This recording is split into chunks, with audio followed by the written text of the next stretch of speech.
So there are several different ways that you can navigate around in your planner using this app. The first way is you can just scroll through the planner like this. If your planner is large, that may take a while. If your planner is hyperlinked, you can just tap on the links, and Claro is very fast and just move around like that. Another way is these thumbnails along the bottom. You can just scroll until you find a thumbnail that you would like to be on, select it, and it instantly hops you over there. And then another way is over here on the bottom in the right corner, there is the little thumbnail view. And so when you tap on that, it pulls up the full page of thumbnails. And so you can just scroll to find whatever page you want and select it.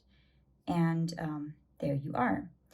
So those are a couple of different ways that you can navigate in the planner.